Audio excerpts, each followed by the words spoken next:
एक आदमी जागता है और सफ़ेद चादर पर एक लाल धब्बा देखता है। उसकी जेब खाली है, पीठ और पैरों में दर्द है और सिर चकरा रहा है। 80s का दशक है, एक औरत की इज्जत का सवाल है, इसलिए वो बिना कोई तमाशा किए चुपचाप अपने घर लौट आता है। एक महीने बाद वो औरत उसके दरवाजे पर आ धमकती है। उसका पूरा परिवार गुस्से में आग बबूला होकर उसे कच्चा चबाने के लिए तैयार है। इससे पहले कि लिन पिंगलिन कुछ समझ पाता, साओ सोन का घड़ा जैसा भारी मुक्का उसके चेहरे पर आ गिरता है। लिन पिंगलिन का बैलेंस बिगड़ता है और उसका सिर पत्थर की मेज से जा टकराता है। वो वहीं बेहोश हो जाता है।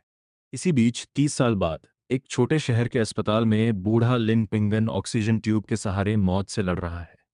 सौ शावेन कहती है, लिन पिंगन, उस रात तुम्हारे साथ मैं नहीं थी। वो सौ बंगन थी, वो गूंगी लड़की। जब तुम अस्पताल में थे तो बंगन तुमसे मिलने आई थी।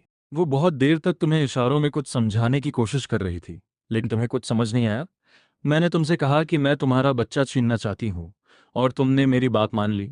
तुमने उसे थप्पड़ मारा और हमेशा के लिए चले जाने को कहा। पैसे की कमी के कारण तुम्हारी जुड़वा बेटियां मर गईं और उसने नदी में कूदकर अपनी जान दे दी।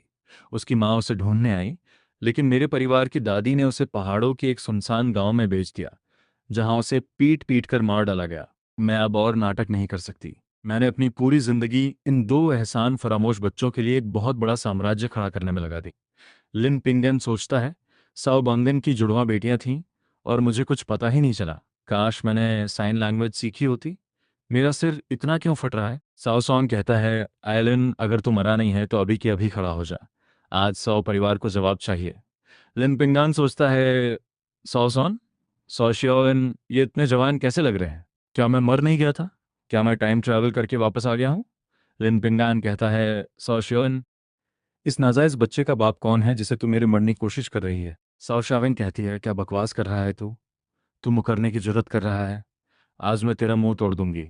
उधर साओ सोन दोबारा हमला करने ही वाला है, लेकिन इस बार लिन पिंगन कोई और ही इंसान है। एक ही मुक्के में वो साओ सोन को जमीन पर धूल चटा देता है। इसी बीच लिन पिंगन की माँ वहां आ जाती है।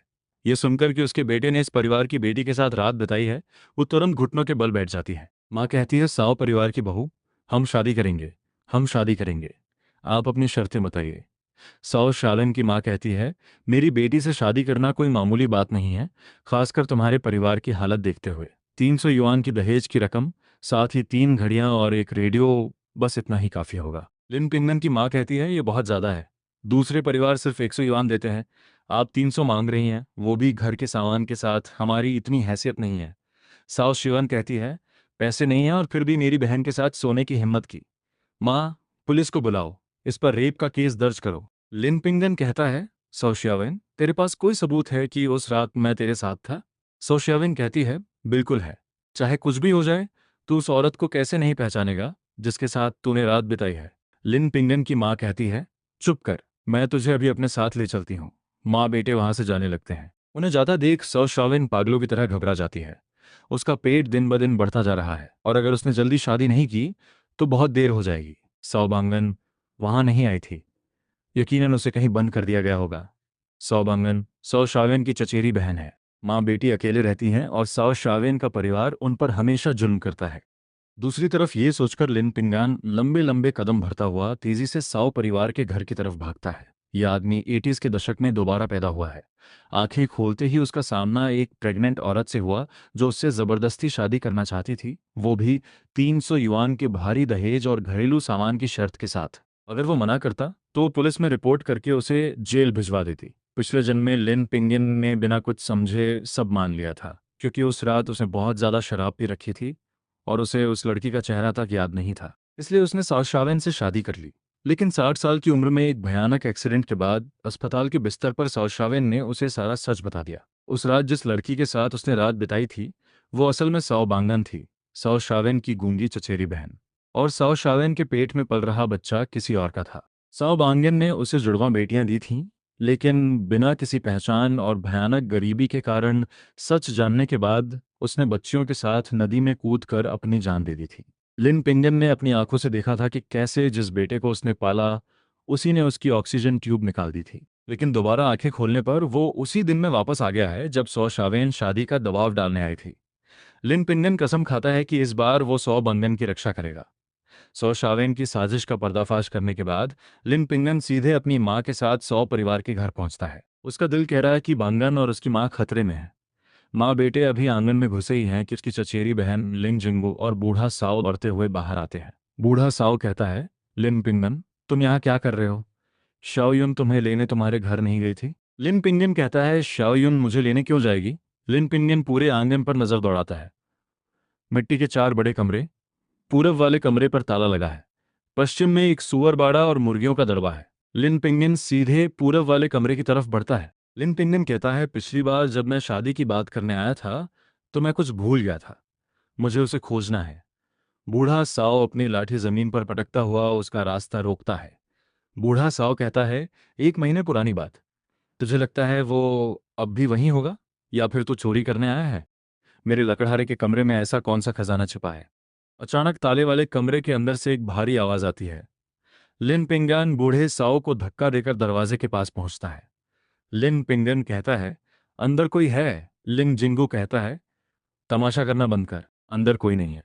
लिन पिंगन अपनी चचेरी बहन को नजरअंदाज करता है। वह पास पड़ी एक कुदाल उठाता है और ताले पर वार करने के लिए आगे बढ़ता है। लिंग जिंगू उसे रोकने के लिए बीच में आ जाता है। लिंग जिंगू कहता है, पहले तुझे मुझे पार करना होगा।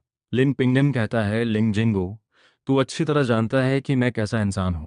सिर्फ इसलिए कि तू मेरा चचेरा भाई है, मैं तुझ पर हाथ नहीं उठा रहा हूं। रास्ते से हट जा। बूढ़ा साओ कहता है, जिंगू, इसे करने दे। अगर इसने हिम्मत की तो अपनी जान से हाथ धो बैठेगा। लिन पिंगन को किसी की परवाह नहीं है। वह कुदाल उठाता है और पूरी ताकत से दे मारता है। लिंग जिंगू चीखता है और झटके से पीछे हट जाता है। एक जोरदार आवाज के साथ ताला टूट कर गिर जाता है। लिन पिंगन एक लात मारकर दरवाजा खोल देता है। अंदर का नजारा देखकर खून उसके सिर पर सवार हो जाता है। बंगन की माँ तांग सान आधी मरी हुई हालत में रस्सियों से बंधी पड़ी है। फर्श पर खून के निशान हैं। सौ बंगन जमीन पर बेसुध पड़ी है। उसकी आंखों से आंसू बह रहे हैं, हाथ पैर बंधे हैं और मुंह में कपड़ा ठूंसा हुआ है। लिन पिंगन कहता है, बंगन मुझे माफ कर दो, मुझे आने में देर हो गई। माँ, जल्दी जाओ और बैलगाड़ी लेकर आओ। टैंग सैन को अस्पताल ले जाना होगा, जल्दी। लिन पिंगन की माँ दौड़ती हुई आंगन से बाहर जाती है। लिन पिंगन चाकू उठाकर रस्सियां काट देता है। दूसरी तरफ दादी साओ गुस्से में कदम बढ़ाती हुई लिंग जिंगू के पास पहुंचती है और उस पर बरस पड़ती है। दादी साओ कहती है, किसी काम के नहीं हो तुम, जाओ और जल्दी से गांव के सेक्रेटरी को बुलाकर लाओ। लिन जिंगू दौड़कर बाहर चला जाता है। दादी साओ दरवाजे के सामने आकर खड़ी हो जाती है ताकि लिन पिंगन बाहर न जा सके। दादी साओ कहती है, ये साओ परिवार का मामला है, तुझे बीच में बोलने का क्या हक है?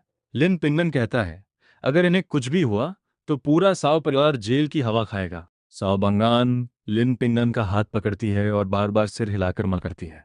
लिन पिंगन उसका हाथ कसकर पकड़ लेता है। लिन पिंगन कहता है, चिंता मत कर, मैं तुम दोनों को यहां से ले जाऊंगा। लेकिन दादी साओ झपटकर साओ बंगन के पास पहुंचती है और उसे एक जोरदार थप्पड़ जड़ देती है। दादी साओ कहती है, दफा हो जाए यहां से, मनहूस गूंगी। ये देखकर लिन पिंगन के सब्र का बांध टूट जाता है। वो उल्टे हाथ का ऐसा करारा थप्पड़ उस बुढ़िया को मारता है कि वो जमीन पर धड़ाम से गिर जाती है। ठीक उसी समय लिंग जिंगू, सेक्रेटरी सांग सिसु और कई हट्टे कट्टे आदमियों के साथ वहां पहुंच जाता है। दादी साओ जमीन पर हाथ पीट पीट कर रोने और चीखने लगती है। दादी साओ कहती है, सेक्रेटरी साहब, जल्दी देखिए, पिंगन ने किसी को मार डाला। सेक्रेटरी सांग सिसु कहता है, यह सब क्या हो रहा है यहाँ? लिन पिंगन कहता है, सेक्रेटरी साहब, जिस लड़की से मैं शादी करना चाहता हूँ वो ये है, लेकिन साओ परिवार मुझे जबरदस्ती साओ शावेन से शादी करने पर मजबूर कर रहा है। और तो और इन्होंने टांग सान को पीट पीट कर अधमरा कर दिया है। दादी साओ कहती है, झूठ बोल रहा है ये, इसने श्यावन के साथ रात बिताई है और वो इसके बच्चे की मां बनने वाली है। लिन पिंगन कहता है, साओ श्यावन के पेट में पल रहा नाजायज बच्चा मेरा नहीं है। बांगन, उस रात तुम थी ना मेरे साथ? साओ बंगन बड़ी मुश्किल से इशारे करती है, इस डर से कि कोई उसे समझ नहीं पाएगा। वह बार बार सिर हिलाकर हाँ कहती है। लिन पिंगन कहता है, दादी साओ, टैंग सैन के इलाज के लिए 30 युआन निकालो, वरना पुलिस के आने का इंतजार करो। दादी साओ चाहे कितनी भी बड़ी ड्रामेबाज क्यों ना हो, वह सेक्रेटरी सांग सिसु से पंगा लेने की हिम्मत नहीं कर सकती थी। अगर वो ऐसा करती तो उसका बड़ा पोता जेल चला जाता, इसलिए भारी मन से उसने पैसे दे दिए। इसी बीच लिन पिंगन की मां बड़े चाचा की बैलगाड़ी लेकर आ चुकी थी। लिन पिंगन ने टांग सान को उठाकर बैलगाड़ी पर लिटाया। फिर वह सौ बांगन के साथ अस्पताल के लिए निकल पड़ा। धूल भरे कच्चे रास्ते पर बड़ा चाचा पूरी रफ्तार से बैलगाड़ी दौड़ा रखा। जो रास्ता 30 मिनट का था वो 20 मिनट में ही कट गया। इमरजेंसी रूम के बाहर साओ बांगन लगातार रो रही थी। लिन पिंगन की माँ उसे सांत्वना देने के लिए उसकी पीठ थपथपा रही थी। लिन पिंगन की आंखें लाल थीं। लिन पिंगन कहता है, इस जन्म में मैं तुम्हारी रक्षा करूंगा। कोई भी तुम पे दोबारा हाथ नहीं उठा पाएगा। तुम और हमारे बच्चे हमेशा खुश रहेंगे। डॉक्टर मरीज को खून चढ़ाने की तैयारी कर रहा था। वह गूंगी लड़की तुरंत उठी और उसने अपनी आस्तीन ऊपर चढ़ा ली, लेकिन लिन पिंगन ने उसे रोक दिया। लिन पिंगन कहता है, डॉक्टर साहब, इसका खून मत निकालिए, यह प्रेग्नेंट है। मेरा खून लीजिए, हमारा ब्लड ग्रुप सेम है। वह गूंगी लड़की हैरान रह गई। लिन पिंगन ने उसे तसल्ली भरी नजरों से देखा। सौबांगन सोचती है, इसे कैसे पता कि मैं प्रेग्नेंट हूं? डॉक्टर के साथ ब्लड डोनेट करने के बाद लिन पिंगन वापस लौटा। थोड़ी देर बाद उसकी माँ चिंता में डूबी हुई उसके पास आई। माँ कहती है, पिंगन, क्या बांगन के पेट में पल रहा बच्चा सच में तुम्हारा है? लिन पिंगन में साओ बांगन की आंखों में देखते हुए गंभीरता से सिर हिलाया। लिन पिंगन कहता है, मैंने शादी से पहले ही इसे प्रेग्नेंट कर दिया। तुम चिंता मत करो, घर वापस जाते ही मैं तुमसे शादी करूंगा। लिन पिंगन मौत के मुंह से वापस आया एक इंसान था। अपने पिछले जन्म में बुरे लोगों ने उसे धोखा दिया था और उसने साओ बंगन को खो दिया था, जिसने उसे जुड़वा बेटियां दी थी। अब जब किस्मत ने उसे दूसरा मौका दिया था तो वो इसे पूरी तरह जीना चाहता था। इसीलिए उसे पता था कि साओ बंगन प्रेग्नेंट है। साओ बंगन थोड़ी कंफ्यूज थी। उसके चेहरे पर खुशी और दुख दोनों थे। वो मुंह पर हाथ रखकर इशारे करने लगी। लिन पिंगन काफी देर तक उसे देखता रहा, लेकिन उसे कुछ समझ नहीं आया। वह सिर्फ अंदाजा लगा सकता था। लिन पिंगन कहता है, चिंता मत करो, मुझे इस बात से कोई फर्क नहीं पड़ता कि तुम बोल नहीं सकती। हमारी शादी के बाद तुम्हारी माँ हमारे साथ ही रहेगी। मैं उसे साओ परिवार के घर में और तड़पने नहीं दूंगा। साओ बांगन की आंखों से तुरंत आंसू छलक पड़े। वह गूंगी थी और कोई भी आम आदमी उससे शादी नहीं करना चाहता था। और लिन पिंगन तो एक होनहार छात्र था। लिन पिंगन कहता है, रो मत, अब से कोई भी तुम्हें परेशान करने की हिम्मत नहीं करेगा। हमारे बच्चे भरपेट खाएंगे और उन्हें कभी ठंड नहीं लगेगी। वो कभी भूखे नहीं रहेंगे। सौबंगन ने अपने सपाट पेट को छुआ और बार बार सिर हिलाकर हाँ कहा। लिन पिंगन कहता है, माँ, अब से ये तुम्हारी बहू है। लिन पिंगन की माँ ने हार मानकर सिर हिला दिया। उसे इस बात का बहुत दुख था कि उसका बेटा एक गूंगी लड़की से शादी कर रहा है, लेकिन गलती तो उसके बेटे ने ही पहले की थी। इसी बीच गांव के कुछ लोग भी वहां आ गए। ऑपरेशन थिएटर का दरवाजा खुला और डॉक्टर बाहर आया। डॉक्टर कहता है, मरीज के सिर पर 10 टांके आए हैं और खून चढ़ाया गया है। अभी के लिए वह खतरे से बाहर है, लेकिन उसे ऑब्जर्वेशन में रखना होगा। पहले जाकर बिल भर दीजिए, 20 युआन के करीब हुआ है। लिन पिंगन की माँ कहती है, इतना सारा? शुक्र है साओ परिवार ने पहले ही 30 युआन दे दिए थे। लिन पिंगन ने जाकर पूरे 22 युआन का बिल चुका दिया। उसके पास 8 युआन बचे थे। उसने दिमाग में हिसाब लगाया कि आने वाले कुछ दिनों के लिए इतना पैसा काफी होगा। फिर उसने 30 युआन और निकाले और डॉक्टर को दे दिए। लिन पिंगन कहता है, खाने का समय हो गया है, मैं जाकर कुछ खाने को ले आता हूँ। बंगन बहुत कमजोर है, उसे अच्छा खाना खाने की जरूरत है। वह तेजी से बाहर निकला। अस्पताल के बाहर खाने के ठेले लगे थे।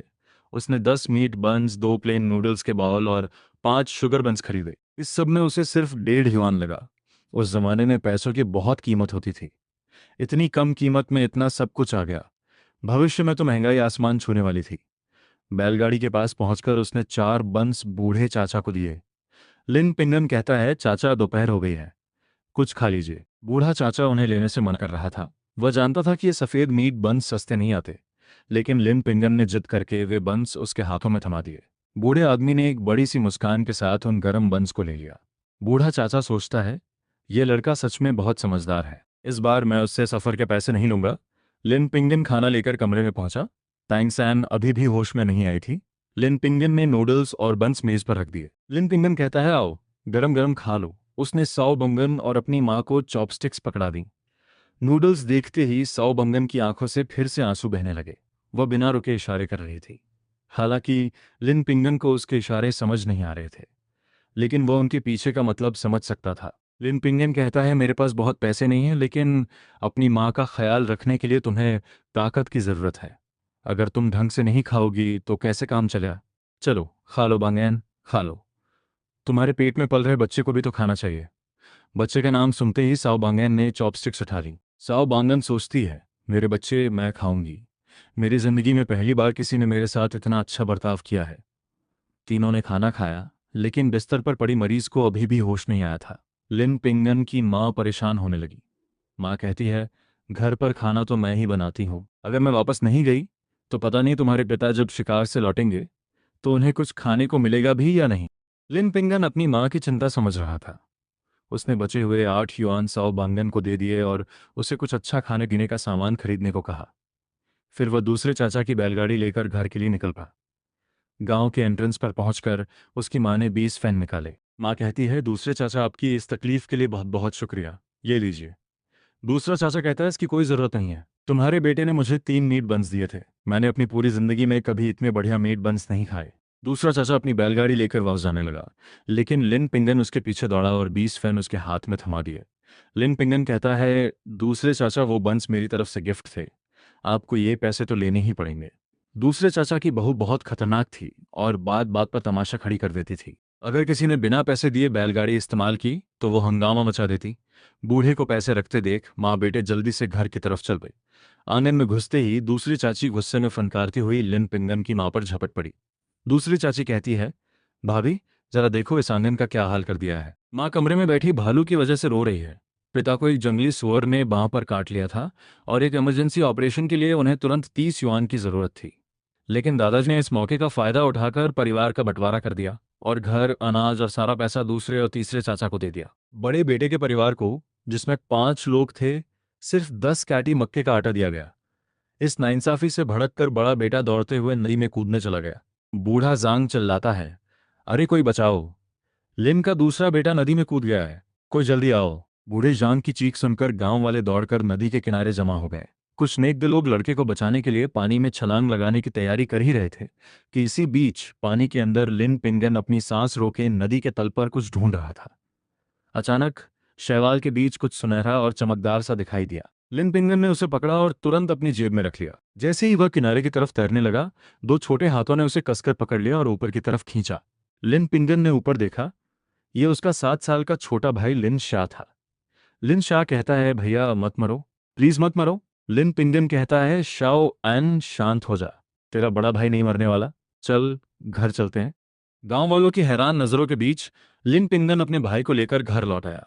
दरवाजे पर पहुंचते ही उनकी दूसरी चाची ने उनका रास्ता रोक लिया। दूसरी चाची कहती है, तुम्हें अच्छे से पता था कि वह पुराना घर रहने लायक नहीं है, तुम्हारा डूब जाना ही अच्छा था। और सुन लो, अगर तुम डूब भी जाते तो परिवार का बंटवारा हो चुका है, तुम यहां दोबारा कदम नहीं रखोगे, 1 महीने के अंदर तुम सब यहां से दफा हो जाओगे। लिन पिंगन ने इस चुगलखोर औरत को पूरी तरह इग्नोर कर दिया। परिवार के बंटवारे के लिए मजबूर करना इसी का आइडिया था। एक दिन पहले लिन पिंगन की मां वापस आई थी और उसी ने साउजावन के परिवार के ड्रामे का फायदा उठाकर दादाजी पर परिवार को बांटने का दबाव डाला था। दादाजी इस डर से कि उन्हें जंगली सुअर से घायल पिता के इलाज पर पैसे खर्च करने पड़ेंगे, तुरंत मान गए थे। अब उनके पिता अस्पताल में थे और इलाज के इंतजार में थे। लिन पिंगन ने अपने भाई को आराम से बैठाया, नदी से मिला, सोना निकाला और बाहर निकल गया। अपने पिछले जन्म में वैंग एरमान नाम का गांव का एक पड़ोसी नदी में तैरने गया था। वह शैवाल में फंस गया था और किस्मत से उसे पानी के अंदर सोने का एक टुकड़ा मिल गया था। लिन पिंगन सोचता है, तो वह सोना सच में वहां था। अपने पिता को बचाने के लिए मैं तुम्हारी इस किस्मत को अपना बना लूंगा। अपने गंभीर रूप से घायल पिता के बारे में सोचकर लिन पिंगन ने अपने कदम तेज कर दिए। वह काउंटी टाउन पहुंचा, एक अंधेरी गली में घुसा और सबसे आखिरी घर का दरवाजा खटखटाया। अपने पिछले जन्म में वह यहाँ कुछ सामान ला चुका था। ये ब्लैक मार्केट का एक गुप्त ठिकाना था। अंदर से आवाज आती है, कौन है, क्या चाहिए तुम्हें? लिन पिंगन कहता है, ब्रदर सांग, मैं सिगोशी गांव से हूँ, मेरे परिवार के एक आदमी ने मुझे आपके पास भेजा है।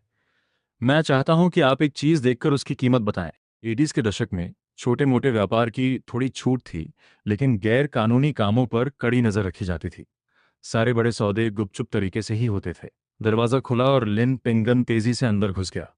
ब्रदर सांग कहता है, माल क्या है, दिखाओ मुझे। लिन पिंगन ने अपनी जेब से सोने का वह टुकड़ा निकालकर सामने रख दिया। ब्रदर सांग ने चमकती आंखों से उसे पकड़ा और अपने हाथ में तौल कर देखा। ब्रदर सांग कहता है, कीमत बताने से पहले मुझे माल की अच्छी तरह जांच करनी होगी। लिन पिंगन राजी हो गया। सांग एक दूसरे कमरे में चला गया। पिछले जन्म में उनके लेन देन के दौरान संग ने उसके साथ अच्छा व्यवहार किया था। वह भरोसे के लायक था। थोड़ी देर बाद ब्रदर सांग वापस आया। ब्रदर सांग कहता है, यह सोना 280 ग्राम का है। 10 युआन प्रति ग्राम के हिसाब से कुल 2800 युआन होते हैं। तुम्हें ये कैश में चाहिए या वाउचर्स में? लिन पिंगन अंदर ही अंदर खुशी से झूम उठा, लेकिन उसने अपने चेहरे पर कोई भाव नहीं आने दिया। लिन पिंगन कहता है, ब्रदर सांग, 10 युआन बहुत कम है। बाहर मार्केट में इसका रेट 10 से 12 के बीच चल रहा है। 10 में तो मैं घाटे में रहूंगा। इतनी बड़ी रकम होने के बावजूद लड़के को मोल भाव करते देख ब्रदर सांग समझ गया कि उसका पाला किसी समझदार खिलाड़ी से पड़ा है। ब्रदर सांग कहता है, छोटे भाई, मैं देख रहा हूं कि तुम्हें अच्छी नॉलेज है। मेरे पास कैश ज़्यादा नहीं है, लेकिन मैं तुम्हें कपड़े और अनाज के ज़्यादा वाउचर्स दे सकता हूं, और अगर तुम्हें इंडस्ट्रियल वाउचर्स चाहिए तो मैं वो भी ले लूंगा। लिन पिंगन कहता है, ठीक है, मुझे 2,800 युआन कैश में चाहिए, और साथ ही घरेलू सामान के कुछ इंडस्ट्रियल वाउचर्स भी दे दीजिए। भविष्य में इस सोने की कीमत बहुत ज़्यादा बढ़ने वाली थी, लेकिन अभी सबसे ज़रूरी था अपने पिता का इलाज करवाना, एक नया घर बना और बांगन को वापस लाना। घर के सामान की सख्त ज़रूरत थी। ब्रदर सांग सोचता है, ये लड़का सच में बहुत तेज़ है, आसानी से हार नहीं मानता। उधर गली से बाहर निकलते ही लिन पिंगन अपनी मुस्कान छिपा नहीं पाया। एक प्लास्टिक का थैला लिए वो सप्लाई कोऑपरेटिव में घुसा। वो सबसे पहले आने जाने के लिए एक साइकिल खरीदना चाहता था। अंदर घुसते ही उसे एक जानी पहचानी आवाज सुनाई दी। साओ शिवन कहती है, सनबिन, जिंदगी में शादी सिर्फ एक बार होती है, तुम मुझे एक जोड़ी जूते तक नहीं दिला सकते? वह चिड़चिड़े स्वर में, लेकिन एक बेचारी सी शक्ल बनाकर बोल रही थी। लिन पिंगन ने उसके बगल में खड़े आदमी को देखा। पिछले जन्म में भी साओ शावन का यही रवैया था।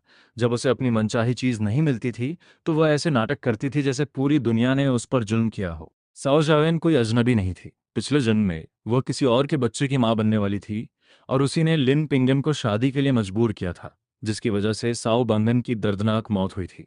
शुक्र है कि दोबारा जन्म लेने के बाद उसने इस नागिन को बेनकाब कर दिया था। लिन पिंगन सोचता है, कल ही तो ये मुझसे शादी करने की जिद कर रही थी, और आज इसने अपना खर्चा उठाने के लिए एक नया बकरा ढूंढ भी लिया। यह आदमी मुझे देखा देखा सा क्यों लग रहा है? क्या यह साओ शावेन का दूर का चचेरा भाई नहीं है? ये दोनों शादी कैसे कर सकते हैं? उधर सनबिन साओ शावेन का हाथ सहलाते हुए उसे मनाने की कोशिश कर रहा था। सनबिन कहता है, शावेन, तुम्हारे परिवार ने दहेज की बहुत बड़ी रकम मांगी है, और मेरे पास ज्यादा पैसे नहीं बचे हैं। इन जूतों की कीमत 5 युआन है। क्या तुम कोई सस्ते वाले जूते नहीं चुन सकती? साओ शावेन कहती है, नहीं, मुझे यही वाले पसंद है। तुम्हें मुझे यही दिलाने होंगे। मैं तुम्हारे बच्चे की मां बनने वाली हूं, और तुम्हें कोई फर्क ही नहीं पड़ता। लिन पिंगन सोचता है, इनकी बातें सुनकर तो लगता है कि सनबिन को इसकी प्रेगनेंसी के बारे में सब पता है, फिर भी वो इससे शादी करना चाहता है। तो इसका मतलब वो बच्चा इसी का है, और इन्होंने मुझे झूठ बोला कि ये सिर्फ इसका चचेरा भाई है। मैं कितना बड़ा बेवकूफ था। लिन पिंगन ने अपनी मुट्ठी कस ली। उसने एक कदम आगे बढ़ाया और उन लाल सूती जूतों की तरफ इशारा किया जो स्याओ श्यावेन को चाहिए थे। लिन पिंगन कहता है, मैडम, मुझे इन जूतों के 3 जोड़े दे दीजिए। स्याओ श्यावेन कहती है, लिन पिंगन, तुम यहाँ क्या कर रहे हो? और तुम 3 जोड़े मांग रहे हो? तुम्हें पता भी है इनकी कीमत क्या है? 80s के दशक में कैनवास के जूतों की एक जोड़ी की कीमत 5 युआन हुआ करती थी। एक साथ 3 जोड़े मांगना बहुत बड़ी बात थी। 5 युआन का मतलब था 40 कैटी चावल और 5 कैटी पोर्क। इतना खाना जो 5 लोगों के परिवार के लिए काफी दिनों तक चल सकता था।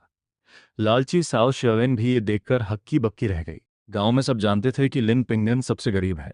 पैबंद लगे कपड़े और एक बड़ा सा झोला टांगे, वह ऐसा बिल्कुल नहीं लग रहा था जो 15 युआन खर्च कर सके। सौ श्यावन कहती है, मैडम, इसका परिवार बहुत गरीब है। इसके पास 5 युआन भी नहीं होंगे। 15 तो बहुत दूर की बात है। सेल्सवुमन कहती है, भाई साहब, क्या आप वाकई 15 युआन दे सकते हैं? सेल्सवुमन के शक पर लिन पिंगन ने पूरे कॉन्फिडेंस के साथ जवाब दिया। लिन पिंगन कहता है, हाँ, मुझे 3 जोड़े चाहिए, एक 38 साइज का और 2 37 साइज के। लिन पिंगान सोचता है, बांगन के पैरों का साइज मेरी दूसरी बहन जितना ही होगा, 37 नंबर। ये उसे एकदम फिट आएगा। साओ श्यावन पूरे घमंड के साथ कहती है, ऐसे नाटक कर रहा है जैसे सच में इसके पास पैसे हों। पहले पैसे निकाल कर दिखा। तुम इस मैडम का टाइम वेस्ट नहीं कर सकते। सनबिन ने लिन पिंगन को सिर से पैर तक देखा। सुनबिन कहता है, मैडम, आपको लगता है कि इसके पहने हुए पूरे कपड़ों की कीमत भी 5 युआन होगी? ये कुछ भी कैसे खरीद सकता है? ये सुनकर सेल्सवुमन ने मुंह बनाया। सेल्सवुमन कहती है, भाई साहब, क्या आप पक्का 15 युआन दे सकते हैं? अगर आपके पास पैसे नहीं हैं तो कहीं और जाइए। हम सेल्सवुमन यहाँ अपना मजाक उड़वाने के लिए नहीं बैठे हैं। लिन पिंगन के चेहरे पर कोई शिकन नहीं आई। उसने अपनी जेब से 10 बड़े नोट निकाले। लिन पिंगन कहता है, मैडम, आपको लगता है कि 3 जोड़े जूतों के लिए यह पैसा काफ़ी होगा? सेल्सवुमन कहती है, जी बिल्कुल, मैं अभी आपके लिए पैक कर देती हूँ। सौ शाविन कहती है, तुम्हारे पास इतने पैसे कहाँ से आए? कहीं तुमने चोरी तो नहीं की? सौ शायरन को यकीन ही नहीं हो रहा था कि लिन पिंगनम के पास इतने पैसे हो सकते हैं। लिन परिवार के बंटवारे का तमाशा उसके गांव तक भी पहुंच गया था। वह अंदर ही अंदर खुश थी कि लिन पिंगन ने उससे शादी करने से मना कर दिया था। वरना उसे भी उस खस्ताहाल टूटे फूटे घर में जाकर रहना पड़ता और झूठन खानी पड़ती। लिन पिंगन कहता है, तुम्हें कैसे पता कि मैंने पैसे चुराए हैं? अगर तुम्हारी औकात नहीं है खरीदने की तो दूसरों के काम में टांग मत अड़ाओ।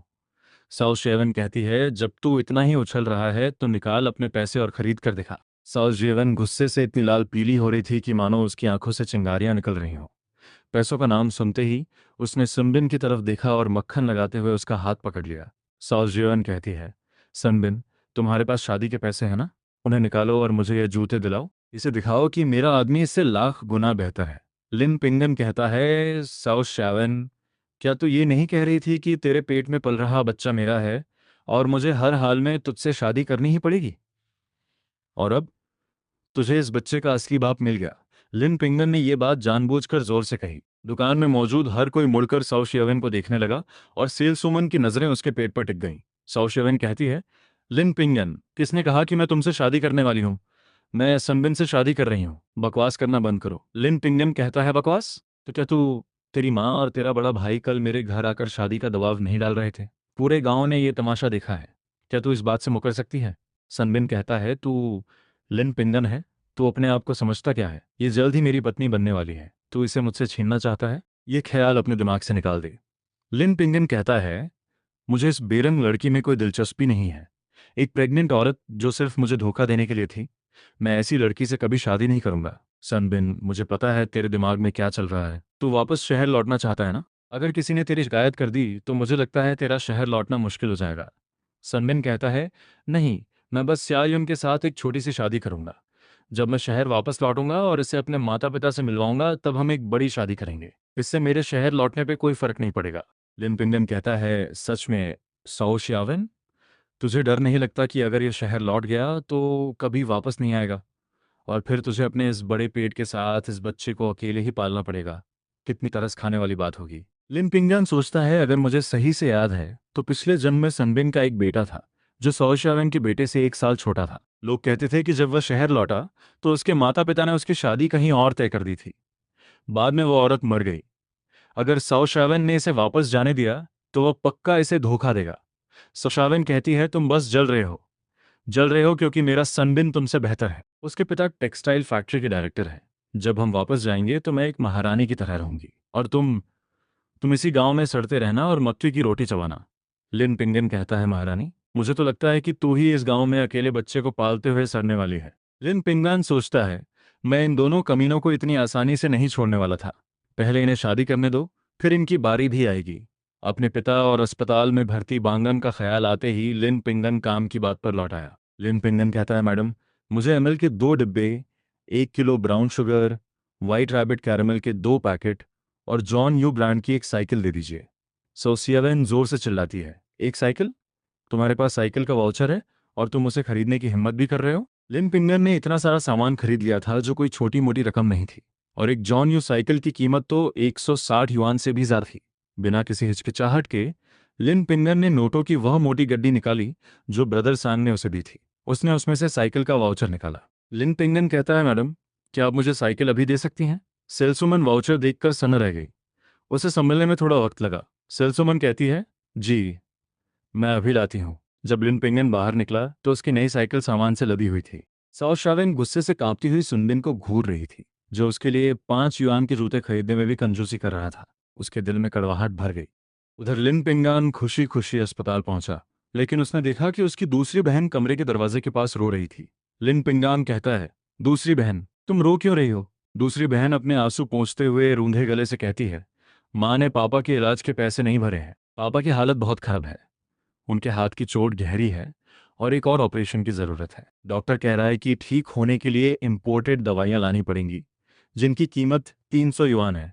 हम इतने पैसे कहाँ से लाएंगे? लिन पिंगन कहता है, मेरे पास पैसे हैं, चाहे जितनी भी कीमत हो, बस पापा ठीक होने चाहिए। दूसरी बहन ने खाली नज़रों से सिर हिलाया। दूसरी बहन कहती है, पिंगन, तुम्हें मुझे तसल्ली देने की ज़रूरत नहीं है। अगर और कोई रास्ता नहीं बचा तो मैं उस बेवकूफ़ लड़के से शादी कर लूंगी। दूसरी चाची ने कहा है कि वो दहेज के 300 युआन और घर का सामान देंगे। लिन पिंगन ने गंभीरता से अपनी त्योरियां चढ़ाई। लिन पिंगन कहता है, दूसरी बहन, अब दोबारा कभी मत कहना कि तुम किसी बेवकूफ़ से शादी करोगी। तुम्हारे छोटे भाई के पास पैसे हैं, ये सिर्फ 300 युआन की ही तो बात है। लिन पिंगन ने नोटों की एक मोटी गड्डी निकाली और अपनी दूसरी बहन के हाथों में थमा दी। लिन पिंगन कहता है, ये लो 400 युआन, पापा के ऑपरेशन के पैसे भर दो और बाकी पैसों से उनके लिए कुछ ताकतवर खाने पीने का सामान ले आना। दूसरी बहन उन पैसों को पकड़े हुए पूरी तरह से हैरान खड़ी थी। उसे अपनी आंखों पर यकीन नहीं हो रहा था। दूसरी बहन कहती है, पिंगन, तुम्हारे पास इतने पैसे कहाँ से आए? लिन पिंगन की मां ने अंदर से उनकी बातें सुन ली और तुरंत बाहर आ गई। अपनी बेटी के हाथों में इतने सारे पैसे देखकर उसने घबराकर दोनों को एक कोने में खींचा। उसने एहतियात के तौर पे इधर उधर देखा और अपनी आवाज़ धीमी कर ली। माँ कहती है, पिंगन, ये पैसे कहाँ से आए? तुमने कोई गलत काम तो नहीं किया ना? अगर तुम पकड़े गए तो सीधा जेल जाओगे। उन्हें परेशान न करने के लिए लिन पिंगन ने अपनी माँ और बहन के कान में फुसफुसाते हुए बताया कि उसने नदी में मिला सोना बेच दिया है। माँ कहती है, ब्लैक मार्केट वाले तुम्हारी शिकायत नहीं करेंगे, लेकिन अगर किसी को पता चल गया तो तुम जेल जाओगे। छुपकर सोना बेचना गैर कानूनी है।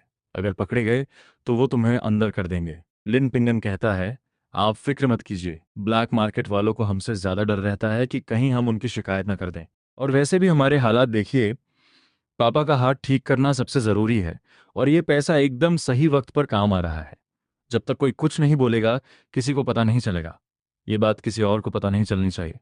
दूसरी बहन, जाओ जाकर ऑपरेशन के पैसे भर दो और मैं अंदर जाकर पापा को देखता हूँ।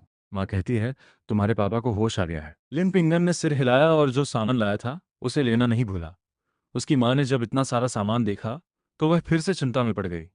माँ कहती है, तुम्हें यह सब कहाँ से मिला? क्या तुमने ये सब उसी पैसे से खरीदा है? तुम पैसे बचाना क्यों नहीं सीखते? तुम्हारे पिता को पैसों की ज़रूरत है और तुम्हारी शादी के लिए भी पैसों की ज़रूरत पड़ेगी। लिन पिंगन कहता है, माँ, पापा घायल हैं, उन्हें अच्छा खाना खाने की ज़रूरत है और अब तो हमारे पास पैसे भी हैं। कुल मिलाकर 400 युआन है। अगर हम अस्पताल में 300 देते हैं तो 100 युआन बचेंगे। लिन पिंगन के पिता को होश आ गया था। अपनी पत्नी और बेटे को अंदर आते देख उनके पीले पड़े होंठ हिले। पिता कहते हैं, पिंगन, अपनी माँ को समझाओ, मेरा ऑपरेशन मत करवाओ। यह हाथ तो अब जा ही चुका है। इस पर इतने पैसे बर्बाद करने का कोई फायदा नहीं है। एक हाथ के सहारे भी मैं जी लूंगा। तुम्हारी शादी तो शायद ना करा पाऊं, लेकिन ठीक होते ही मैं खेतों में काम करना शुरू कर दूंगा। लिन पिंगन कहता है, पापा, आप उन लुगानों के बच्चे को बचाते हुए घायल हुए हैं, तो फिर पैसे वो क्यों नहीं दे रहे? और ऊपर से उन्होंने परिवार का बंटवारा कर दिया और पल्ला झाड़ लिया। मैं घर जाकर उनसे हिसाब मांगूंगा। दादाजी को इस बात से कोई फर्क नहीं पड़ता कि आप जिए या मरे। लिन पिंगन के पिता, जिनका हाथ लकड़ी की खपचियों में बंधा हुआ था, बोलते हुए उत्तेजित हो गए और बिस्तर से उठने की कोशिश करने लगे। उनकी माँ उन्हें रोकने के लिए आगे बढ़ी। माँ कहती है, तुम्हें क्या हो गया है? क्या तुम अपनी हालत और खराब करना चाहते हो? चुपचाप बिस्तर पर लेटे रहो। पैसों की चिंता तुम्हारी नहीं है। पिंगन ने तुम्हारे ऑपरेशन के लिए पैसों का इंतजाम कर लिया है। दूसरी बेटी पैसे भरने गई है। लिन पिंगन कहता है, माँ सच कह रही है। पापा, पैसों की फिक्र मत कीजिए। जब आप अस्पताल से छुट्टी लेकर आएंगे तो हम नए घर में शिफ्ट होंगे। पिता कहते हैं, पिंगन, मैं अपना एक हाथ खो सकता हूँ, लेकिन तुम किसी भी गलत काम में शामिल नहीं हो सकते। तुम इस परिवार की उम्मीद हो। तुमने इतनी मेहनत से यूनिवर्सिटी में जगह बनाई है। तुम सब कुछ बर्बाद नहीं कर सकते। लिन पिंगम कहता है, पापा, मेरे बड़े भाई की बातों पर ध्यान मत दीजिए। मैं किसी परिवार का घर जमाई नहीं बनाऊं। बस दादी और बड़े चाचा ने कुछ पैसे जमा किए हैं। पिता कहते हैं, उन्हें ऑपरेशन के पैसे वापस कर दो। हम ये नहीं करेंगे। ये पैसा तुम्हारी यूनिवर्सिटी और शादी के लिए है। लिन पिंगम का दिल भारी हो गया। वह सच में सारे पैसे निकालकर उन्हें दिखाना चाहता था, लेकिन आसपास और भी लोग थे। लिन पिंगन कहता है, पापा, अगर आप अपना हाथ ठीक नहीं कराएंगे तो मैं भी यूनिवर्सिटी नहीं जाऊंगा और ना ही शादी करूंगा। जब तक आप पूरी तरह ठीक नहीं हो जाते, एक बेटे के रूप में मैं कभी चैन से जी नहीं पाऊंगा। लिन पिंगन के पिता, जो अपने बेटे की पढ़ाई को सबसे ऊपर मानते थे, इन बातों के आगे रुक गए। कमरे मौजूद बाकी लोग भी उसे तारीफ की नज़रों से देखने लगे। धाइसेन करिया, I dream to be dead box. एक आदमी कहता है, मेरे दोस्त, तुम्हारा बेटा बहुत अच्छा है, वो वफादार है। बेहतर होगा कि तुम अपना ऑपरेशन करवा लो, वरना उसे जिंदगी भर इसका पछतावा रहेगा। एक औरत कहती है, सच कहा नौजवान, मैं देख सकती हूँ कि तुम एक बहुत अच्छे इंसान हो। अगर सच में तुम्हारे पास पैसे नहीं हैं तो मैं तुम्हें उधार दे सकती हूँ। जिस औरत ने बात की वह करीब 40 साल की थी। उसका रंग गोरा था और हाथों में कोई खुरदरापन नहीं था। ये साफ था कि वो शहर से आई है। अगर वो पैसे उधार देने की पेशकश कर रही थी तो जाहिर है कि उसके पास पैसों की कोई कमी नहीं थी। लिन पिंगन कहता है, शुक्रिया आंटी, अभी के लिए इसकी जरूरत नहीं है। बिस्तर के सिरहाने से उस औरत के पति ने मुस्कुराते हुए कहा। पति कहता है, बेटे, डरो मत, मेरा नाम फेंग शांगजिन है। मैं काउंटी गारमेंट फैक्ट्री का डायरेक्टर हूँ। मेरी पत्नी ने सुना है कि तुम्हें परिवार से अलग कर दिया गया है और बिना एक पैसा दिए पुराने घर में धकेल दिया गया है। उसे यह भी पता चला है कि तुम्हें सबसे अच्छी यूनिवर्सिटी में दाखिला मिला है और तुम इतने आज्ञाकारी हो। मेरी पत्नी सच में तुम्हारी मदद करना चाहती है। लिन पिंगन ने बिस्तर के पास खड़े अधेड़ उम्र के आदमी को त्योरियां चढ़ाकर देखा। लिन पिंगन कहता है, आप काउंटी गारमेंट फैक्ट्री के डायरेक्टर फोंग शांगजिन हैं। फोंग शांगजिन कहता है, बेटे तुम मुझे जानते हो। अगर पैसों की ज़रूरत है तो बस आंटी को बता दो, हमारे पास यहाँ ज़्यादा कुछ नहीं है। लेकिन 300 या 500 युआन कोई बड़ी बात नहीं है। लिन पिंगन कहता है, अंकल फिंग, क्या आपको प्रांतीय राजधानी से कोई ऐसा ऑर्डर नहीं मिला है जहां क्लाइंट ने अपना खुद का फैब्रिक इस्तेमाल करने की शर्त रखी है और आधी रकम पहले ही दे दी है? क्या आपने कॉन्ट्रैक्ट साइन कर लिया है? फंग शानजिन कहता है, मैंने कल ही राजधानी की कंपनी से बातचीत पूरी की है। मैं आज दोपहर कॉन्ट्रैक्ट साइन करने वाला था। बेटे तुम्हें यह सब कैसे पता? लिन पिंगन कहता है, अंकल फोंग, मुझसे यह मत पूछिए कि मुझे कैसे पता। क्या आपने कॉन्ट्रैक्ट साइन कर लिया है? लिन पिंगन की आवाज़ में थोड़ी बेचैनी थी। अगर उसने कॉन्ट्रैक्ट साइन कर लिया होता तो बहुत बड़ी मुसीबत हो जाती। फोंग शांगजिन ने त्योरियां चढ़ाई और असंतोष से लिन पिंगन की तरफ देखा। उसकी पत्नी अपने पति की उलझन भांपकर माहौल को हल्का करने के लिए बीच में बोल पड़ी। आंटी कहती हैं, असल में हमें आज ही साइन करना था, लेकिन क्योंकि मैं गिर गई और मेरे पैर में चोट लग गई तो ये मुझे अस्पताल ले आए। इसलिए हमने फैसला किया कि हम कल साइन करेंगे। लिन पिंगान कहता है, बहुत बढ़िया, अभी साइन नहीं हुआ है। अंकल फेंग, आप ये कॉन्ट्रैक्ट साइन नहीं कर सकते। राजधानी की कंपनी दिवालिया होने की कगार पर है। आप जो कपड़े बनाएंगे उन्हें खरीदने के लिए उनके पास पैसे ही नहीं होंगे। रिपोर्टों के मुताबिक फेंग लियांगो ने इस ऑर्डर के लिए अपना घर और अपनी कपड़ों की फैक्ट्री गिरवी रख दी थी। लेकिन राजधानी की कंपनी पहले ही दिवालिया होने की कगार पर थी और पैसे चुकाने में असमर्थ थी। उसकी पत्नी इस सदमे को बर्दाश्त नहीं कर पाई और हार्ट अटैक से उसकी मौत हो गई। इसके बाद उसने हर चीज में आग लगा दी। फैक्ट्री दिन रात जलती रही और वह खुद और सारे कपड़े राख के ढेर में बदल गए। फोंग शांगजिन कहता है, यह नामुमकिन है। मेरे छोटे भाई ने इस पार्टनरशिप को पाने के लिए बहुत मेहनत की है। इतनी डराने वाली बातें मत करो। फैक्ट्री के आधे शेयर उसके पास है। अगर वह कंपनी सच में दिवालिया हो गई तो उसे भी इसका नुकसान उठाना पड़ेगा। लिन पिंगन को एक और बात याद आई। फोंग लियांगो को कभी अपना घर और फैक्ट्री गिरवी रखने की नौबत नहीं आती अगर उसका छोटा भाई पार्टनरशिप खत्म करके फैक्ट्री के आधे शेयरों की कीमत ना मांगता। कोई और चारा न होने पर उन्होंने घर गिरवी रख दिया था। फोंग लियांगो की मौत के बाद उसके छोटे भाई ने एक नई गारमेंट फैक्ट्री खोली और एक शानदार जिंदगी जी। लिन पिंगन कहता है, अंकल चाहे आप मुझ पर विश्वास करें या ना करें, लेकिन किसी को भेजकर उस कंपनी की माली हालत का पता करवा लीजिए, तब सब कुछ साफ हो जाएगा, है ना? लिन पिंगन की गंभीरता देखकर फेंग शांगजिन सोच में पड़ गया। आंटी कहती हैं, सुनो, यह नौजवान सही कह रहा है। तुम्हारा छोटा भाई आजकल पार्टनरशिप खत्म करने की बात कर रहा था और अचानक वह ये ऑर्डर लेकर आ गया, किसी को राजधानी भेजकर पता लगाओ। अगर कोई गड़बड़ हुई तो हमारी फैक्ट्री कभी नहीं उठ पाएगी। फैब्रिक की आधी कीमत 15,000 युआन है। ये मेरी जिंदगी भर की गाढ़ी कमाई है। अगर हमने ये गवा दिया तो मैं कभी उबर नहीं पाऊंगी। फोंग शामजीन कहता है, मैं पहले किसी को राजधानी भेजकर पता करवाता हूँ। अगर तुम्हारी बात सच निकली और तुमने हमारी फैक्ट्री को बचा लिया तो मैं जिंदगी भर तुम्हारा एहसानमंद रहूंगा। लेकिन अगर पता चला कि तुमने मुझे जानबूझकर धोखा दिया है तो मैं तुम्हें कभी पैसे उधार नहीं दूंगा। लिन पिंगन को इस बात से कोई फर्क नहीं पड़ता था। उसने उन्हें नेक इरादे से चेतावनी दी थी। वे उस पर विश्वास करें या ना करें, ये उनकी समस्या थी। जहां तक उधार के पैसों की बात है, उसे अब उनकी जरूरत नहीं थी। अब उसने गौर किया कि फेंग यांग जून की पत्नी उसे देख रही है। आंटी कहती हैं, तुम ये क्या बकवास कर रहे हो? इस लड़के ने तुम्हें नेक इरादे से आगाह किया है। नौजवान, उसकी बात मत सुनो। अगर तुम्हें पैसों की जरूरत हो तो अपनी आंटी को बताना। लिन पिंगन मुस्कुराया और सिर हिलाकर उनकी बातों को टाल दिया। उसने वे जूते निकाले जो उसने खरीदे थे। लिन पिंगन कहता है, माँ, दूसरी बहन, ये तुम्हारे लिए है, पहन कर देखो। माँ कहती है, पिंगन, ये जूते तो बहुत महंगे हैं। एक जोड़ी की कीमत 5 युआन है। मैंने ऐसे जूते सिर्फ अपनी शादी के दिन पहने थे। इतने महंगे जूते, और तुमने 3 जोड़े खरीद लिए। इन्हें वापस कराओ, मेरे और तुम्हारे पास पहले से ही जूते हैं। लिन पिंगन कहता है, माँ, ये जूते सेल में थे, इन्हें वापस नहीं किया जा सकता। तुम्हारे पुराने जूते फट चुके हैं, अब नए जूते पहनने का वक्त आ गया है। लिन पिंगन की माँ ने अपनी बेटी की आंखों में वह ललक देखी। चूंकि उन्हें वापस करने का कोई तरीका नहीं था तो उसने वे जूते लिए और अपनी बेटी को दे दिए। माँ कहती है, तुम ये दोनों जोड़े रख लो और बदल बदल कर पहनना, इन्हें संभाल कर रखना। दूसरी बहन कहती है, मुझे सिर्फ एक ही जोड़ी चाहिए। पागल, मैं तुम्हें 2 दे रही हूं और तुम ले नहीं रही हो। तुम्हें और क्या चाहिए? लिन पिंगन की माँ ने जबरदस्ती जूते अपनी बेटी के हाथों में थमा दिए, ये देखते हुए कि वे एक दूसरे को जूते पकड़ा रहे थे। लिन पिंगन परेशान हो गया ये देखकर कि उसकी माँ अभी भी हिचकिचा रही थी। उसने बीच में दखल दिया। लिन पिंगन कहता है, माँ, अगर तुम मेरे वाले जूते दूसरी बहन को दे दोगी तो वो उसे फिट नहीं आएंगे। उसके जूतों का साइज 38 है। दूसरी बहन कहती है, हाँ बिल्कुल, मेरा साइज तो 37 है। माँ कहती है, लेकिन दूसरी बहन कहती है, माँ, तुम्हारे बेटे ने तुम्हारे लिए खरीदे हैं। ये उसका प्यार जताने का तरीका है। आखिरकार लिन पिंगन की माँ मान गई।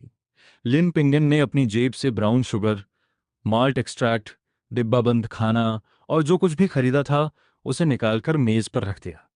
लिन पिंगन कहता है, पापा, बड़े भाई, आप घायल हैं, अच्छे से खाइए, बिल्कुल संकोच मत कीजिए। एक बार आप ठीक हो जाएं तो हम सब मिलकर पैसे कमाएंगे। दूसरी बहन ने देखा कि बैग में लाल सूती जूतों की एक और जोड़ी थी। दूसरी बहन कहती है, पिंगन, तुम जरा भी वक्त बर्बाद नहीं कर रहे हो, अभी से अपनी होने वाली पनी के बारे में सोच रहे हो। जाओ जल्दी से उसे देकर आओ। बंगन गूंगी जरूर है, लेकिन वो एक बहुत अच्छी लड़की है। वो साओ शावन से लाख गुना बेहतर है। लिन पिंगन कहता है, ठीक है, मैं पहले उसे दे आता हूँ, मैं अभी वापस आया। वो पहली मंजिल पर गया और कमरे का दरवाजा धकेला। बंगन की काली और चमकदार आंखें उस पर टिक गईं। बिस्तर पर तांग सैन को होश में देखकर वो उनका हालचाल पूछने आगे बढ़ा। लिन पिंगन कहता है, आंटी, आप अब कैसा महसूस कर रही हैं? तांग सैन कहती है, पिंगन, तुम आ गए। मेरी बेटी से जल्द शादी कर लो। उसकी दादी उसकी शादी किसी बेवकूफ़ से कराना चाहती है। लिन पिंगन कहता है, आंटी, आप चिंता मत कीजिए, मैं बांगन के साथ अपनी शादी की बात करने ही आया हूँ। मैंने बांगन को जो दुख पहुंचाया है उसके लिए मैं माफ़ी मांगता हूँ। मैं पूरे धूमधाम से उससे शादी करूंगा। तांग सैन कहती है, मेरी बेटी भले ही बोल नहीं सकती, लेकिन वो कोई बुरी इंसान नहीं है। उसे खेतों में काम करना आता है, सिलाई करनी आती है, वह सब कुछ जानती है। मुझे पता है कि तुम पढ़े लिखे हो। उससे शादी करने से तुम्हारा रुतबा कम होगा। हम दहेज में कुछ नहीं मानते, हम बस इतना चाहते हैं कि तुम उसके साथ अच्छा बर्ताव करो। साओ बांगन पास ही रोते हुए इशारे कर रही थी, लेकिन लिन पिंगन को कुछ समझ नहीं आ रहा था। लिन पिंगन कहता है, आंटी, मैं ऐसा नहीं होने दूंगा। बंगन से शादी करना मेरी खुशकिस्मती है। दहेज 300 युआन होगा और साथ में घर का सामान भी दिया जाएगा। जो दूसरों को मिलता है बंगन को उससे कम कुछ नहीं मिलेगा। टैंग सैन कहती है, क्या 300? हमने इतने बड़े दहेज की मांग नहीं की। और फिर अगर तुम इतना सब दोगे भी तो बांगन उसे अपने साथ नहीं ले जा पाएगी। उसकी दरी सब कुछ अपने पास रख लेगी। उसके बाद तुम लोग गुजारा कैसे करोगे? लिन पिंगन कहता है, आंटी, आप चिंता मत कीजिए, वो दहेज मैं आपको दूंगा, साओ परिवार को नहीं। इस दहेज से उनका क्या लेना देना? जब हमारी शादी हो जाएगी तो आप हमारे साथ आकर रहेंगी। आपके पति बहुत पहले गुजर गए, अब से हम आपकी देखभाल करेंगे। तांग सैन कहती है, पिंगन, तुम्हारी नीयत साफ है, लेकिन मुझे पता है कि तुम्हारे परिवार की भी मुश्किलें हैं। बेहतर होगा कि मैं तुम पर बोझ न बनूं। मैं एक अकेली बूढ़ी औरत हूँ, मैं कहीं भी रह सकती हूँ, जब तक तुम दो खुश हो मुझे और कुछ नहीं चाहिए। लिन पिंगन टैंग सैन की चिंताओं को समझ रहा था। लिन पिंगन कहता है, आंटी, हमारे परिवार का दादाजी से बंटवारा हो चुका है। जब हम अपना नया घर बनाएंगे तो वहाँ बहुत जगह होगी। आप अपनी पसंद का कमरा चुन सकती हैं। आंटी, मेरे पास पैसे हैं, मैं 300 युआन और घर का सामान सब ले आऊंगा। जैसे ही मैं अस्पताल से बाहर आऊंगा मैं उसका हाथ मांगने आऊंगा।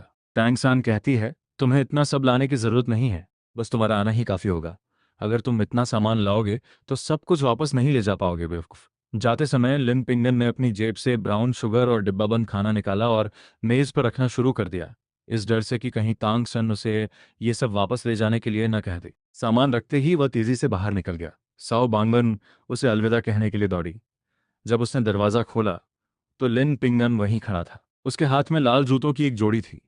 लिन पिंगन कहता है, बंगन, ये जूते तुम्हारे लिए हैं, देखो तुम्हें फिट आते हैं या नहीं। साओ बंगन मना करना चाहती थी, लेकिन लिन पिंगन ने कहा कि वे सेल में थे और वापस नहीं हो सकते। शर्माते हुए चेहरे के साथ साओ बंगन ने जूते ले लिए। लिन पिंगन ने अपनी जेब से 10 बड़े नोट निकाले और उसके हाथ में रख दिए। लिन पिंगन कहता है, मैं कल आऊंगा, अपने आप को किसी चीज की कमी मत होने देना।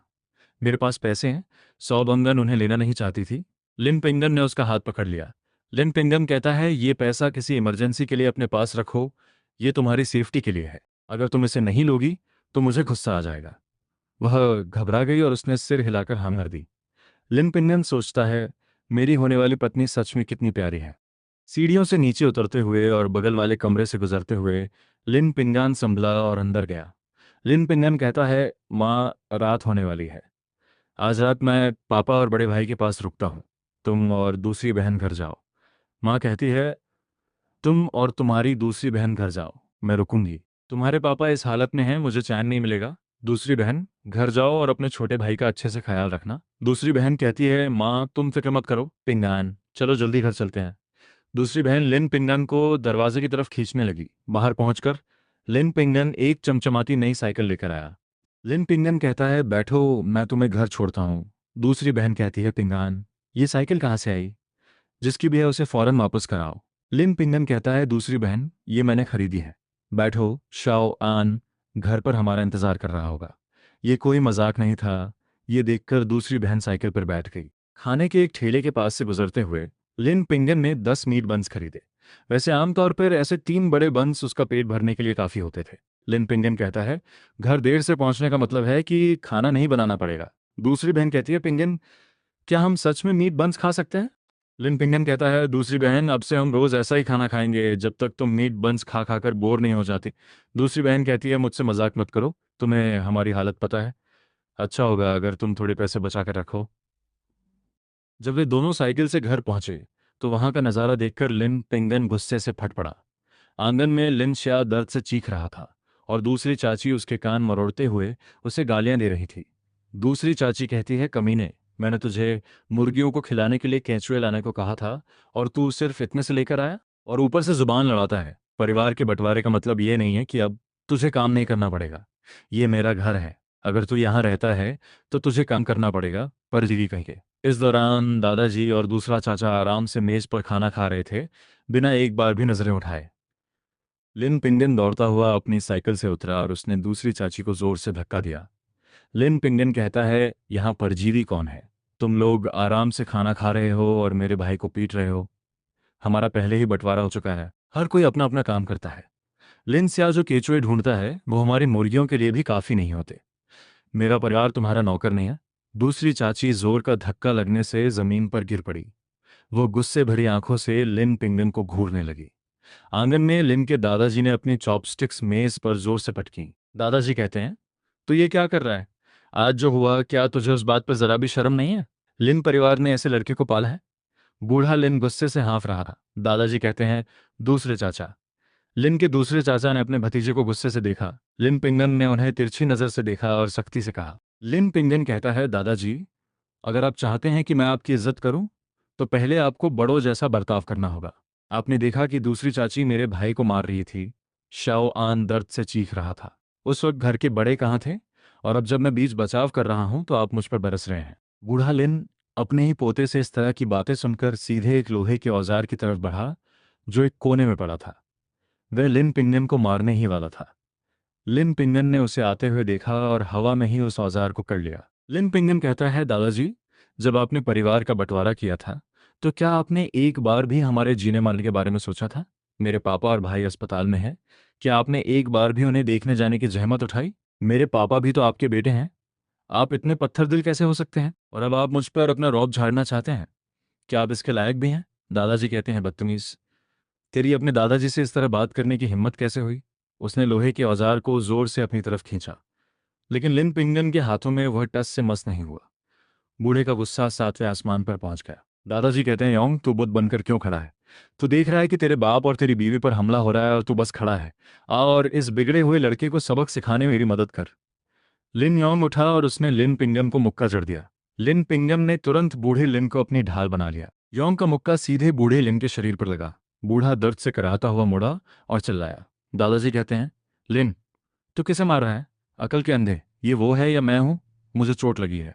लिन योंग कहता है, पापा, मैं सच में आपको नहीं मारना चाहता था। मुझे नहीं पता था कि आप बीच में आ जाएंगे। आप ठीक हैं? दादाजी कहते हैं, क्या अस्पताल में पहले से ही काफ़ी लोग नहीं हैं? ऐसा लगता है तो अभी तक मरा नहीं है। पकड़ इसे। अगर मैंने आज इसे सबक नहीं सिखाया तो मेरा नाम लिन नहीं। कमीने, आज मैं तुझे वह सजा दूंगा जो तेरे माँ बाप ने तुझे कभी नहीं दी। लिन पिंगन के चेहरे पर एक खौफनाक मुस्कान थी। अपने पिछले जन्म में जब वो पूरे देश में व्यापार करता था तो अक्सर लोगों से उसकी भिड़ंत होती रहती थी, इसलिए उसने लड़ाई की कुछ तकनीकें सीख ली थीं। उसने अपने चेहरे पर आने वाले मुक्के को चकमा दिया और अपने दूसरे चाचा को एक जोरदार लात रसीद कर दी।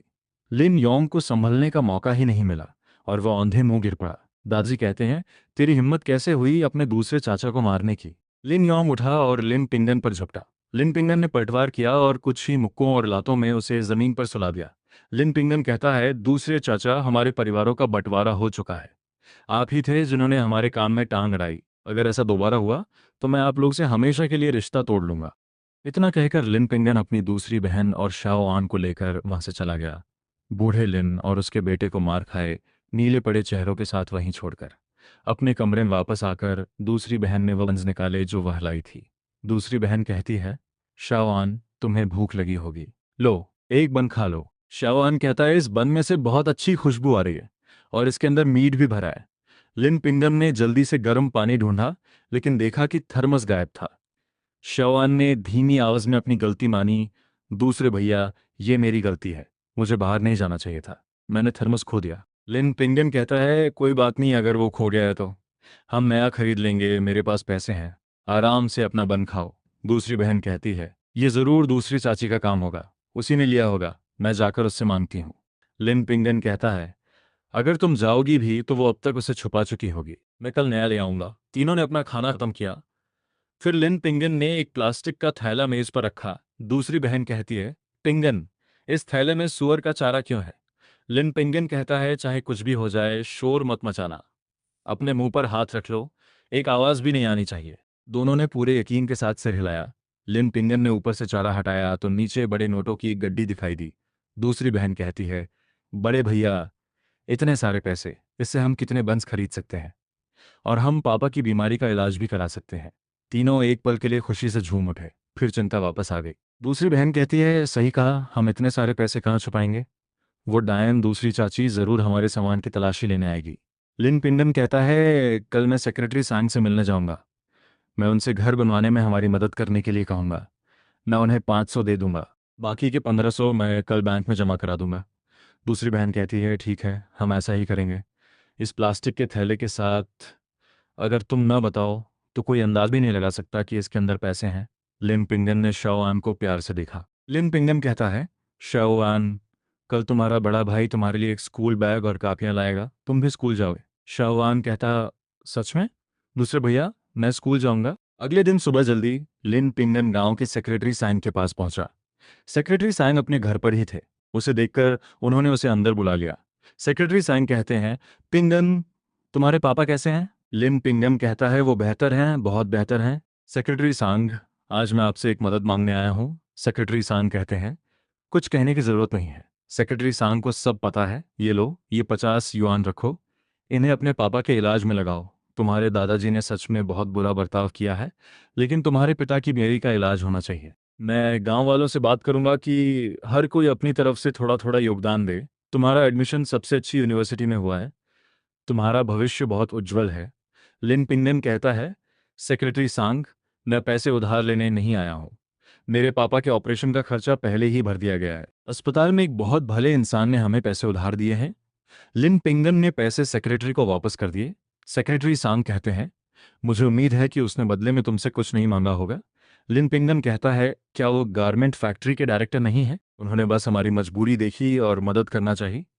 उन्होंने मुझे 1000 युआन उधार दिए हैं, हमारे पास अभी 500 बचे हैं। मेरे पापा और माँ ने कहा है कि पुराना घर अब रहने लायक नहीं है और वो चाहते हैं कि आप एक नया घर बनवाने के लिए मजदूर ढूंढने में हमारी मदद करें। सेक्रेटरी सांग कहते हैं, मैं समझ गया, गारमेंट फैक्ट्री के डायरेक्टर, मैं उन्हें नहीं जानता, वो हमारी काउंटी के एक भले इंसान है। ये 500 युआन अपने पास रखो, मैं तुम्हारे लिए घर बनवाऊंगा और वो बहुत शानदार होगा। सेक्रेटरी सांग ने हंसते हुए पैसे ले लिए और मदद का वादा किया। लिन पिंगन घर वापस आ गया। लिन पिंगन कहता है, जब हम खाना खा लेंगे तो मैं गांव जाकर काम ढूंढूंगा। दूसरी बहन कहती है, मैं अस्पताल जाकर आई हूँ। वो कैसे हैं? भले ही तुम्हारे पास इतने पैसे हों पिंगन, लेकिन खर्चे भी बहुत हैं, हमें और पैसे कमाने होंगे, और वो भी जल्दी। लिन पिंगन कहता है, बड़ी बहन, आज मेरे साथ चलना, हम बहुत सारा पैसा कमाएंगे। दूसरी बहन कहती है, मुझे बताओ क्या करना है, जब तक ये कोई गैर कानूनी काम नहीं है हम करेंगे। लिन पिंगन ने वो सामान निकाला जिसका इस्तेमाल वो पहले मछली पकड़ने के लिए ब्लास्ट करने वाले डेटोनेटर बनाने में करता था। उसने अपनी बड़ी बहन और छोटे भाई को पड़ोसी से मछली पकड़ने वाले जाल और एक ठेला लाने को कहा, और जब सब कुछ तैयार हो गया तो वे तीनों नदी की तरफ चल पड़े। दूसरा चाचा बड़बड़ाता है, कमीने कहीं के, ये घर से बाहर ही क्यों नहीं मर जाते ताकि कभी लौट कर ही ना आए। उस आदमी ने उन्हें गुस्से से दूर जाते हुए देखा। जब वह मुड़ा तो उसकी नज़र एक कोने में चमकती हुई नई साइकिल पे पड़ी। उसकी आंखें चमक उठीं। दूसरा चाचा सोचता है, ये चीज़ कहाँ से आई। कहीं लिन पिंगन ने इसे चुराया तो नहीं? उसके पास साइकिल खरीदने के पैसे कहाँ से आएंगे? मैं अभी पुलिस स्टेशन जाता हूँ ताकि वो जेल में सड़े। कमीने लड़के जेल जाने के लिए तैयार हो जा। लिन का चाचा गुस्से से साइकिल के ताले को घूर रहा था। वह पुलिस स्टेशन जाकर उसकी शिकायत करने के लिए बड़े बड़े कदम उठाता हुआ काउंटी टाउन की ओर निकल पड़ा। दूसरी तरफ नदी पर जी तोड़ मेहनत कर रहे तीनों भाई बहनों को इस बात का जरा भी अंदाजा नहीं था कि घर पर क्या हो रहा है। वे खुशी खुशी धमाकों से मछलियां पड़ रहे थे और उन्हें इकट्ठा कर रहे थे। उन्होंने चारों जाल लबालब भर लिए और फिर घर की तरफ चल दिए। तीनों का दिल खुशी से भरा हुआ था। तभी अचानक गांव के एंट्रेंस पर बूढ़ी वांग ने उनका रास्ता रोक लिया। बूढ़ी वांग कहती है, पिंगन, क्या तुमने किसी की साइकिल चुराई है?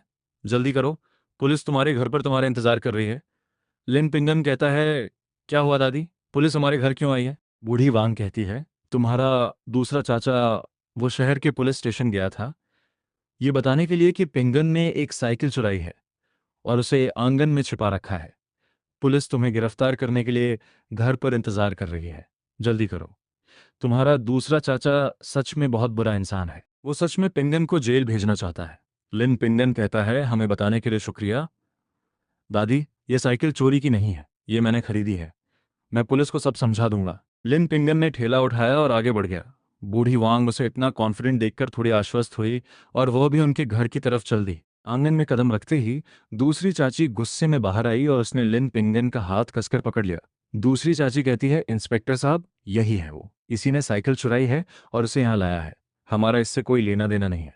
लिन पिंगन कहता है, इंस्पेक्टर साहब, ये साइकिल मैंने खरीदी है, चुराई नहीं है। दूसरी चाची कहती है, तूने खरीदी है? किसे बेवकूफ़ बना रहा है? तेरे पास पैसे हैं, तू अपने बाप और भाई के अस्पताल का बिल भी नहीं भर सकता और तेरे पास साइकिल खरीदने के पैसे आ गए? इंस्पेक्टर साहब, इसे गिरफ्तार कर लीजिए और जेल में डाल दीजिए। लिन पिंगन कहता है, दूसरी चाची, मेरे पिता आपके बेटे की वजह से घायल हुए हैं। आपने एक पैसा भी नहीं दिया। आपने दादाजी को हमें परिवार से बेदखल करने के लिए उकसाया और अब आप चाहती हैं कि यह इंस्पेक्टर मुझे गिरफ्तार कर ले। आखिर आप चाहती क्या है? दूसरी चाची को कुछ अनहोनी की आशंका हुई, लेकिन पुलिस वहां मौजूद थी। साइकिल चोरी की हो या ना हो, इस लड़के को कबूल करना ही होगा। इंस्पेक्टर कहता है, अगर तुम कहते हो कि यह साइकिल चोरी की नहीं है तो इसकी रसीद कहाँ है? लिन पिंगन कहता है, मेरे पास रसीद है, मैंने कल ही इसे स्टोर से खरीदा है। लिन पिंगन ने अपनी पैंट की जेब में हाथ डाला। उसे याद था कि उसने रसीद वहीं रखी थी, लेकिन उसने बहुत ढूंढा, वहां से सिर्फ कुछ युआन ही निकले। उसने अपनी दूसरी जेबें भी चेक की, वहां भी कुछ नहीं था। लिन पिंगन कहता है, माफ कीजिए इंस्पेक्टर साहब, शायद जब मैंने कुछ और निकाला था तब वह गिर गई होगी, लेकिन मैंने सच में यह साइकिल खरीदी है। लिंसिया कहता है, इंस्पेक्टर अंकल, मैं बड़े भैया झूठ नहीं बोल रहे। साइकिल चोरी की नहीं है, मेरे दूसरे भैया ने उसे नहीं चुराया। इंस्पेक्टर कहता है, अंप, तुम कहते हो कि ये चोरी की नहीं है, लेकिन तुम्हारे पास कोई रसीद भी नहीं है। बिना रसीद के ये चोरी ही है और तुम अभी भी बहस कर रहे हो? इसे ले चलो। दूसरी बहन कहती है, आप पिंगान को नहीं ले जा सकते, हमारे पास पैसे हैं। लिन पिंगान ने अपनी बहन को रोक दिया। लिन पिंगम कहता है, मुझे पता है कि मेरी दूसरी चाची हमें चैन से जीने नहीं देगी। मेरे पिता और बड़े भाई अस्पताल में हैं, यहाँ तक कि एक अजनबी को भी हम पर तरस आ गया और उसने हमें पैसे उधार दिए। और ये जो हमारे अपने खून हैं मुझे जेल भेजना चाहते हैं। सोने की बिक्री की रसीद के बारे में वह नहीं बता सकता था। उस जमाने में सोने को ना तो खरीदा जा सकता था और ना ही बेचा। अगर वह ये बात बताता तो सच में गिरफ्तार हो जाता। कोऑपरेटिव का वाउचर खो चुका था। लिन पिंगन कहता है, लेकिन पड़ोसी गांव के साओ श्यावेन और सुनबिन ने मुझे साइकिल खरीदते हुए देखा था, वो गवाही दे सकते हैं। इंस्पेक्टर लिन पिंगन को घूर रहा था, ये परखने की कोशिश करते हुए कि क्या वह सच बोल रहा है। ये जानकर कि वहां गवाह मौजूद थे, वह उसे पड़ोसी गांव ले जाने के लिए तैयार हो गया। ठीक उसी वक्त साओ श्यावेन के घर के आंगन में काफी गहमा गहमी थी। ये वह दिन था जब सुनबिन सगाई के तोहफे लेकर आने वाला था। सौ शावन के पिता सौ लाओ पुलिस वालों को अपनी वर्दी में आते देख घबरा गए और दौड़कर उनका स्वागत करने लगे। उनका चेहरा पीला पड़ गया था। सौ लाओ कहते हैं, इंस्पेक्टर साहब, क्या मेरे परिवार के किसी सदस्य ने कुछ गलत किया है जो आप लोग यहाँ तक आए हैं? इंस्पेक्टर कहता है, घबराइए मत, हम सौ शावन और सनबिन से मिलने आए हैं। हम जानना चाहते हैं कि क्या कल उन दोनों ने लिन पिंगन को कोऑपरेटिव में साइकिल खरीदते हुए देखा था? सौ शावन कहती है, इंस्पेक्टर साहब, ये सच है, हम कोऑपरेटिव में थे और हमने लिन पिंगन को साइकिल खरीदते हुए देखा था। हमारा इससे क्या लेना देना है? सनबिन कहता है, हाँ, इससे हमारा क्या वास्ता? दूसरी चाची कहती है, उसने जो साइकिल खरीदी उसका उसके पास कोई वाउचर नहीं था, ये हो ही नहीं सकता। उसके पास इतने पैसे कहाँ से आएंगे? एक साइकिल की कीमत 160 युआन से ज़्यादा है। उसके पास इतने पैसे कैसे हो सकते हैं? तुम दोनों झूठ बोल रहे हो। मुझे पता है कि तुम लिन पिंगन से शादी करना चाहती हो और तुम उसे बचाने के लिए इस तरह झूठ नहीं बोल सकती। लिन पिंगन से शादी की बात सुनकर वो और भी घबरा गई। साओ शाओलिन कहती है, किसने कहा कि मैं उससे शादी करना चाहती हूँ? मैं सुनबिन से शादी करने वाली हूँ। तो मुझ पर झूठा इल्ज़ाम लगाना बंद करो। इंस्पेक्टर को इस बात की कोई उम्मीद नहीं थी कि वो इतने सारे पारिवारिक मामलों में उलझ जाएगा, लेकिन उसे वो जानकारी मिल गई थी जो वो चाहता था। इसलिए उसने इस बहस को खत्म करने के लिए बीच बचाव किया। इंस्पेक्टर कहता है, बस बहुत हो गया, मामला साफ है। लिन बिंगन ने साइकिल नहीं चलाई है, कोई अपराध नहीं हुआ है। अगर कोई और बात नहीं है तो हम चलते हैं। पुलिस को वापस जाते देख दूसरी चाची घबरा गई। दूसरी चाची कहती है, इंस्पेक्टर साहब, मुझे लगता है लिन पिंगन का पैसा भी चोरी का है। मैं उस पर चोरी का इल्ज़ाम लगाना चाहती हूँ। ठीक उसी वक्त गांव के सेक्रेटरी सैंग पसीने से लथपथ दौड़ते हुए वहां पहुंचे। शुरू करने से पहले आज का पहला टारगेट सेट करते हैं। इस वीडियो पर 2K लाइक्स का एम। अगर आपको ये जर्नी पसंद आ रही है, अगर हर एपिसोड आपको फील होता है, तो लाइक बटन दबाओ और 2K का टारगेट मिलकर कंप्लीट करते हैं। आपका एक लाइक सिर्फ बटन नहीं, ये प्रूफ है कि आप इस स्टोरी का पार्ट हो। चैनल को सब्सक्राइब करके बेल ऑन कर दो ताकि हर नया एपिसोड, हर नया ट्विस्ट सबसे पहले आप तक आए। और हाँ, आज का सबसे इंपॉर्टेंट मिशन। हर इंसान एक वीडियो को 3 टाइम्स हाइप कर सकता है, तो अभी के अभी 3/3 हाइप पॉइंट्स कंप्लीट करो। ये सिर्फ नंबर्स नहीं हैं, ये डिसाइड करेगा कि नेक्स्ट एपिसोड फुल पावर के साथ आएगा या नहीं। इतनी मेहनत और टाइम लगता है हर एपिसोड में।